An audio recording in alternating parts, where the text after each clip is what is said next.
I started in law enforcement in 1970. I started out with the Model 19 4-inch, which I believe is sort of the hood ornament of Smith Wesson. I mean, I realized that the Model 10 is the one that everybody recognizes as the K-frame gun, but the Model 19 was the one that had just enough jazz on it that it was like awesome gun.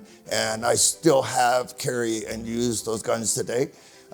I've been very, very fortunate into the fact that I am a strong proponent and a staunch supporter of Smith & Wesson. It's always been my opinion that Smith & Wesson has always worked to make the guns so that they're viable for what my part of the world is. But primarily the reason for my ownership of Smith & Wesson has been for personal protection. We were fortunate enough to talk him into recreating the Model 21 Smith & Wesson, and for those that don't know that gun, it was previously made, in the 50s and 60s. And it was generally a 4-inch barrel, sometimes 5, a fixed sight gun. It shot 44 special, and the one that we recreated was the Model 21 recreated. It was an interesting gun. It came in a wooden case, glass top, clear, had the logo on it, had the gold Thunder Ranch logo, and it was a nice presentation of a reintroduction of that gun. It showed that there was a demand and an interest in the idea and the ideology of the old guns and the big bore guns and the fixed sight guns. In other words, guns we'd fight with, truly fight with.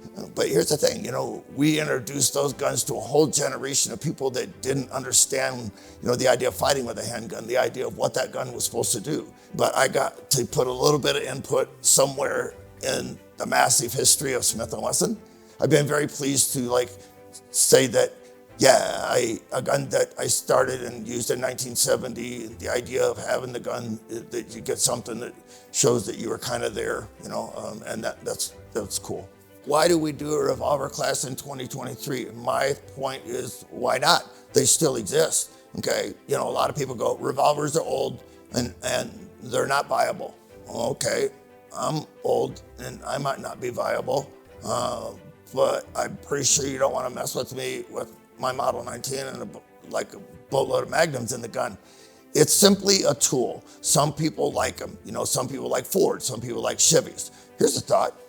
If I like a revolver and I like a shotgun, either or, why don't I practice becoming competent with it? It's my personal opinion that people who carry guns like revolvers have a tendency to be tactically a little more thoughtful, and they definitely are more thoughtful about ammunition expenditure.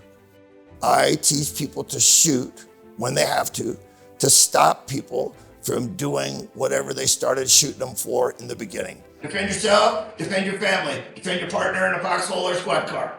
The school's doctrine is to get people to think. Think, okay?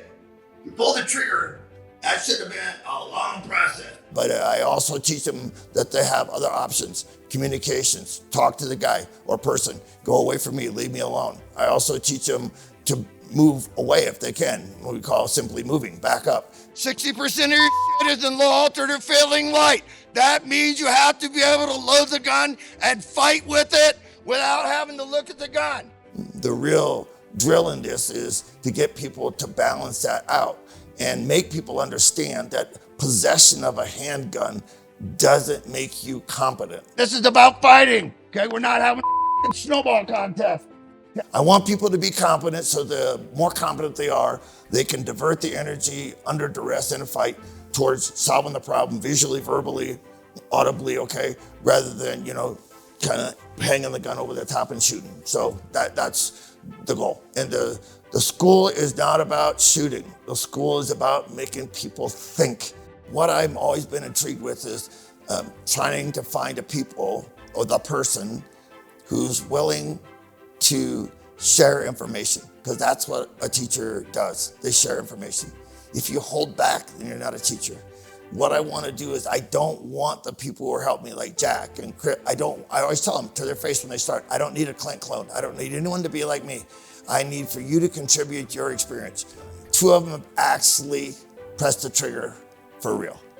The guys that are with you on the range are not talking and jacking stuff up. They've been there. So I'm looking for people that are willing to share. I'm looking for teachers. I want you to teach someone to think for themselves. Load. Come on. You're not sure, girl. Right. Yep. Take your time. This is where it becomes Cover. more tactical. See, Cover. you're spoiled, okay? And see, the other thing that will help you is remember to point the gun at the ground when you load it. Okay? I care about you as my student. I just think that your life is a gift. And as long as I own a firearm, I'll never be subjected to the whims of other people without my permission.